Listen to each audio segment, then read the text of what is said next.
नमस्कार, आप देख रहे हैं नेशन प्लस न्यूज़ और हमारे साथ हैं सनातनी विचारक और करीब 3 दशक तक सक्रिय पत्रकार के रूप में काम करने वाले पुष्पेंद्र कुलश्रेष्ठ जी। सर, आपका बहुत बहुत स्वागत है। Thank you sir, thank you. Sir, हमारा पहला सवाल ये है कि जिस तरह से विपक्ष मोदी वर्सेस ऑल हो रहा है, उसको आप कैसे देखते हैं सर? ये विपक्ष का दिवालियापन है। जिन मुद्दों पे उसको सरकार को घेरना चाहिए, जिन मुद्दों से आम आदमी को जोड़ करके समाज के अंदर एक भूमिका निभानी चाहिए, वो विपक्ष उसने खुद अपनी हरकतों से, उन मुद्दों के उठाने के तरीक़ों से ऐसा कर दिया है कि विपक्ष तो है वो पार्लियामेंट में, लेकिन देश उसके साथ नहीं है। इसलिए उनको लगता है कि मोदी का विरोध करते करते उन्होंने पहले संसद में विरोध किया, फिर देश का विरोध किया, और अब वो मोदी विरोध जो है वो राष्ट्र विरोध में चला गया है। इसलिए उस पार्टी के लोग, उस विपक्ष के लोग संसद में जो कर रहे हैं वो तो बहुत ही घटियापन कर रहे हैं, क्योंकि आने वाली जनरेशनें आज टेलीविज़न का ज़माना उसे देख रही हैं। मैं समझता हूँ कि विपक्ष में ज़्यादातर वो लोग हैं जिन्होंने भारत की सत्ता पे लंबे समय तक रहे हैं। लिहाजा जब सत्ता चली जाती है तो आदमी अपना दिमाग का संतुलन खो बैठता है, और ये तमाम सारे लोग जो हैं जिन्होंने बहुत सारे कुकर्म किए हैं, उन सब को लगता है कि ये सत्ता जब तक रहेगी बहुत सारी चीज़ें जो चल रही थी, जैसे मैं एक छोटी सी बात बताता हूँ आपको। अभी अभी विरोध इस बात का हो रहा है कि नया पार्लियामेंट क्यों बनना है, ये डिपार्टमेंट क्यों बन रहे हैं। इसकी मूल कारण पता है आपको? एक तो 100 साल हो गए उस बिल्डिंग को, उसके टेक्निकल रीजन भी हो सकते हैं। भारत सरकार के कई सौ जो सरकारी मिनिस्ट्रीज हैं, उनके दफ्तर किराए पे चल रहे हैं, किराए पे चल रहे हैं। और किराएदार कौन है? उनके नाम ढूंढेंगे तो इनके परिवारों के लोग हैं। 20,000 करोड़ रुपया, यानी 10,000 करोड़ रुपया या 20,000 करोड़ रुपया सालाना किराए पे जा रहा है, इसलिए कि वो जो बिल्डिंगें हैं, उन बिल्डिंगों के मालिक कौन हैं? वही लोग हैं। तो आप रूट आउट करके पैसा ले रहे हैं। तो उन्होंने कहा भाई एक बार 20-25 करोड़ रुपया खर्च कर देते हैं, सारे दफ्तर सरकार के होंगे, किराया क्यों देना पड़ेगा? तो उसका विरोध भी इन्हीं कारण से हो रहा है। अब उसमें कम्युनलिज्म ढूंढा जा रहा है कि देखिए साहब, उसके अंदर जो पूजा की गई, पूजा क्यों की गई? मतलब कोई तर्क नहीं है, तो आप किस दिवालियेपन पे चले गए हैं। और इस देश के जो सबसे बड़े दलाल हैं, जो ब्यूरोक्रेट हैं, जो नौकरी के वक्त भी खाते हैं, नौकरी में लूटते हैं, और नौकरी लूटने के बाद भी वो ये चाहते हैं कि उनको उनके रिटायरमेंट के बाद कोई पार्किंग मिल जाए, कोई जॉब मिल जाए। वो 15-20 खुलेआम घूमते रहते हैं। वो रेबरो साहब हैं, वो हर चीज़ पे बोलेंगे। आपका मतलब खान मार्केट गैंग? नहीं, अब उसको आप खान मार्केट गैंग कह लीजिए, क्योंकि खान मार्केट में ज़्यादातर वही लोग हैं, तो मैं उसको, आप कोई सा गैंग कह लीजिए, उसको लुटियन गैंग कह लीजिए, कुछ भी कह लीजिए, लेकिन ये ऐसे लोग हैं जो पैरासाइट बने हुए हैं। मेरा मानना है भाई, आप रिटायर हो गए, आप अपना काम कीजिए, जाइए। भाई अब सरकार ने आपको एक्सटेंशन नहीं दिया तो अब सरकार के विरोध में हो गए, फिर आप तरीके के बयान देने लगे। समाज में आपको किसी ने मैग्सेसे अवार्ड ले रखा है, किसी ने पद्मश्री ले रखा है, अब आप क्योंकि बड़े सम्मानित हैं तो लोग आपको छापते हैं। क्योंकि ये सरकार, आप देखें ना कि इस बार के पद्म अवार्ड बटे हैं, आप बताइए कितने बॉलीवुड वालों को मिला है, कितने हॉलीवुड वालों को मिला है?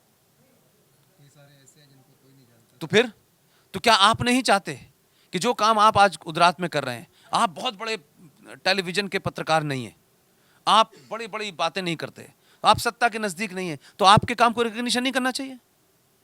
हो सकता है कि आप बहुत बड़ी भूमिका निभा रहे हो, आपकी यहाँ की छोटी पत्रकारिता बहुत सारे लोगों के जीवन में बदलाव लाए, तो इंपॉर्टेंट ये है ना। मेरा एक और सवाल है कि पश्चिम बंगाल में बीजेपी ने पूरी ताकत लगाई, आप क्या समझते हैं कि वहाँ पे क्यों हार मिली, या क्यों जो बीजेपी ने बहुत मेहनत की लेकिन ममता बनर्जी जीती? क्या वो विपक्ष का चेहरा बनने की कोशिश कर रही है? नहीं, देखिए वहाँ पे दो चीज़ों का बहुत साफ है। उसमें बीजेपी को मैं कोई सलाह देने वाला नहीं होता, लेकिन एक कॉन्शियस सिटीजन के नाते 20-25 साल रहा हूँ, तो मुझे लगता है कि वहाँ 2-3 चूकें हुई। बंगाल एकमात्र ऐसा राज्य है जहाँ कल्चर बड़ा, भाषा बड़ी इंपॉर्टेंट, बहुत बड़े पॉजिटिव है। भारतीय जनता पार्टी में दिल्ली से, मध्य प्रदेश में लोगों ने वहाँ जा कर के बंगालियों से बंगाली भाषा में बात नहीं की। कोई बंगाली चेहरा बीजेपी के पास नहीं था जिसे वो उतारते हैं, तो उनको लगा ये सब आउटसाइडर आए हुए हैं। और एक चीज़ और हुई, गलती हुई है ये, मैं मानता हूँ गलती है, वो पॉलिटिकल पार्टी है, वो उनका अपना काम है।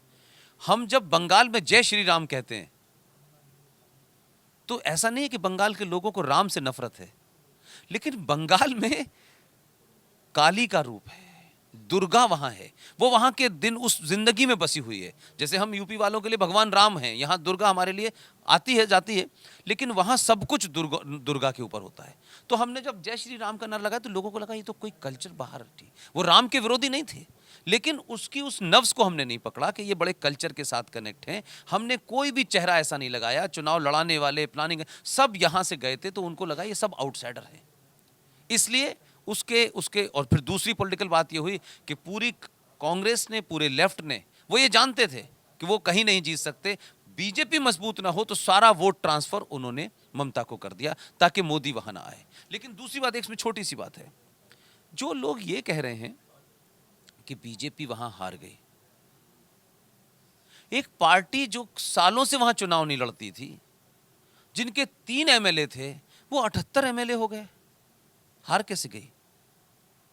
हार उसी को कहते हैं कि जी, जब तक वो सरकार नहीं बनाती तो भाई वो अपनी जगह से तो वहां गए, वो तो कुछ भी नहीं थे, तमाम कमियों के बावजूद भी कि उनका बेस नहीं था, उनके पास कैडर नहीं था, उनकी पार्टी कभी वहां रहे, तब भी तो 3 से 78 तक पहुंचे। क्या इसी तरह का खतरा आप उत्तर प्रदेश में देख रहे हैं? नहीं, मैं कतई नहीं देख रहा। उत्तर प्रदेश में कोई खतरा नहीं है। एक बात सच है जो कड़वी है, केंद्र में भी और उत्तर प्रदेश में भी। हो सकता है मेरी इस बात से कुछ लोगों को थोड़ी तकलीफ हो। उत्तर प्रदेश में और देश में नरेंद्र मोदी के अंडर में और योगी के अंडर में भारतीय जनता पार्टी को सिर्फ भारतीय जनता पार्टी हरा सकती है। उत्तर प्रदेश में अगर कोई कमजोरी हुई है, अगर कुछ भी हुआ ऐसा, मैं नहीं मानता हूं, मैं 100% श्योर हूं, लेकिन अगर कुछ हुआ है, कुछ होगा, विपक्ष नहीं हरा सकता, न मोदी को, न योगी को। भारतीय जनता पार्टी के अंदर भारतीय जनता पार्टी बीजेपी को हरा सकती है। असंतोष की ओर आप इस असंतोष नहीं है, असंतोष एक अलग चीज होता है। असंतोष राष्ट्र के ऊपर थोड़ी हो सकता है, सत्ता से ऊपर असंतोष चला जाएगा। आप मंत्री नहीं बने, आपको चोरी करने का मौका नहीं दिया तो यह संतोष में बजाएगा। फला कम्युनिटी करने के बाद आप जो खेल कर रहे हैं उससे किसका अहित कर रहे हैं? भारतीय जनता पार्टी की कितनी मजबूत सरकार थी, इसी कारणों से भारतीय जनता पार्टी लंबे समय तक सत्ता से बाहर हो गई। कल्याण सिंह के बाद से कोई आया नहीं। जो नेताओं में यह है कि हम बहुत बड़े नेता हैं तो वो अपना चुनाव नहीं जीत पाते। वो देश के प्रधानमंत्री भी बनना चाहते हैं, उत्तर प्रदेश के मुख्यमंत्री बनना चाहते हैं, लेकिन चुनाव जीतने की औकात उनकी नहीं है। इसलिए मैंने कहा कि भारतीय जनता पार्टी को बीजेपी हरा सकती है, कोई नहीं हरा सकता। कल राज्यसभा में पहली बार ऐसा हुआ कि वेंकैया नायडू जी अपना समापन भाषण भी नहीं दे पाए और पीयूष गोयल जी ने कार्रवाई की मांग की। आप कैसे देखते हैं कि राज्यसभा में जो भी हुआ, राज्यसभा में जो उच्च सदन है उसमें जो भी हुआ उस पर किस तरह की कार्रवाई होनी चाहिए ताकि कम से कम पार्लियामेंट फंक्शन तो करे? देखिए, उच्च सदन का जो कंसेप्ट आया वो हाउस ऑफ लॉर्ड्स से आया है, जो इंग्लैंड में है। जब हम हाउस ऑफ लॉर्ड्स कहते हैं तो लगता है सम्मानित लोग, पढ़े लिखे लोग, इंटेलेक्चुअल लोग। राज्यसभा में कौन लोग जा रहे हैं? आप निकाल के देखिए, पैसे से लोग चले जाते हैं, पार्टियों की मजबूरी में लोगों को लाया जाता है, क्रिमिनल चले जाते हैं। हाउस ऑफ लॉर्ड्स है कहां? उच्च सदन की बात हम करते हैं, लेकिन उच्च सदन में यह होता है। चलिए, लोकसभा में समझ में आता है कि आदमी चुनाव वोटिंग से जीतता है, यहां तो नहीं है। तो लोकसभा और राज्यसभा में जो भी कुछ हो रहा है वो कोई नई घटना नहीं है। क्या क्या हो चुका है इस देश में। उत्तर प्रदेश की विधानसभा में तो माइकों से उतार उतार के मारा है लोगों को, कुश्ती हो रही है, कोई गाली दे रहा है, कोई डंडा मार रहा है, कोई माइक फेंक रहा है। इसलिए मैं मानता हूं कि दो ही चीजें हों, या तो राज्यसभा को समाप्त कर दिया जाए। ये बैक हैंड से आकर के दलाल आते हैं, इसमें फिक्सर आते हैं, इसमें बड़े बड़े बिजनेसमैन पैसा देते हैं, उनको आप राज्यसभा की टिकट देके राज्यसभा में ले आते हैं। ये होता है कि नहीं होता है? होता है कि नहीं होता है? बताइए। राष्ट्रपति जिन लोगों को 12 को 10 लोगों को अपॉइंट करता है, उसमें भी आप जोकरों को ले आते हैं। कौन ऐसा इंटेलेक्चुअल है जो भाषण दे, कोई कहे कि यार इस आदमी ने बात की है? सब आदमी पार्टी के जुगाड़ करते हैं। राज्यसभा का होने का फायदा क्या है? अगर आपका एक सदन में बहुमत नहीं है तो आप कितना भी अच्छा कानून लोकसभा में पास कर दीजिए, राज्यसभा में अटक जाएगा, क्योंकि वहां दूसरे का है। तो कानून इसलिए रुका रहेगा कि एक अच्छा कानून बन रहा था, पूरी बहुमत से पास हो गया, लेकिन राज्यसभा में नहीं है, इसलिए वो अटका हुआ है। अब इस्ते में सरकार चली गई। तो आपको देश को अटकाने के लिए आपने सदन बनाए हैं, देश को चलाने के लिए सदन बनाए हैं, या पार्टी पॉलिटिक्स के लिए बनाए हैं? बंगाल में दीदी फिर से विधान परिषद बनाने की तैयारी में है, आपके वो तो थॉट इसके अपोजिट जाता है। नहीं, मैं तो अब मेरा थॉट है ना, वो दीदी का थॉट तो नहीं है ना। अब दीदी का थॉट है भाई। वो तो कुछ भी कर सकती हैं भाई। उन्होंने केंद्र को रिकमेंडेशन भेजी है कि विधानसभा अब मुझे नहीं पता उसकी क्या टेक्निकलिटीज़ हैं कि राज्यसभा उस वहाँ जो विधानसभा बनाना चाहती हैं उसके पीछे क्या कारण है, और लोगों को ऑब्लाइज करना होगा। जब आपने बहुत सारे लोगों से वादे कर लिए होते हैं, तुम्हें दंगा करना है, तुम्हें कत्ल करना है, तो उनको जगह कहाँ दें, कहाँ से लाएं? तो उन्होंने कहा कि एक और सदन बनाओ, यहाँ से भी लेके आओ, वहाँ कई सारे और लोग होंगे जो सत्ता में भूखे रह गए होंगे, उसके लिए एक अलग से विधान परिषद बनाई जा रही है, तो हो सकता है। हाल के दिनों में पाकिस्तान बांग्लादेश में हिंदू मंदिरों पे हमले बढ़े हैं। भारत प्रधानमंत्री 2014 से लेकर के 2019 के चुनाव में ज़्यादा कन्विंसिंग, ज़्यादा मेजोरिटी से आए। क्या कारण है कि भारत वैश्विक मंच पे इन सभी हिंदू प्रतिष्ठानों पे हमले को नहीं उठा पाता है? देखिए मजबूती से। देखिए एक बात बताऊं, ये सरकार का काम नहीं है। पाकिस्तान में मंदिर तोड़े जा रहे हैं, ये आज आपने खबर पूछी। आपको कब पता चला कि पाकिस्तान में भारत विभाजन के समय 23% हिंदू थे, आज 1.5% रह गए? उन्हें जमीन निगल गई या समुद्र खा गया? तो मैंने यही कहा कि आज तो चलते फिरते मंदिर समाप्त हो गए, यानी जो वहां हिंदू था वो 23% से घट के 1.5% रह गया। तब तो भारत के लोगों ने, भारत की सरकारों ने इस तरफ नीचे, वो तो बिल्डिंग है, उसे तो तोड़ना ज्यादा आसान है यार। तो मंदिर तो बहुत पहले टूटे और मंदिर टूट रहे हैं। और क्या भारत में मंदिर नहीं टूट रहे? चांदनी चौक के अंदर एक लोकल सरकार म्यांमार के मुसलमानों के दबाव में, बांग्लादेशी मुसलमानों के दबाव में 100 साल पुराने हनुमान मंदिर को तोड़ देती है, और 20 सड़क पे बनी हुई मजार को और कब्र को नहीं तोड़ पाती। तो ये कौन सी राजनीति है? वही राजनीति अब गुजरात में प्रवेश कर चुकी है, तो कैसे देख?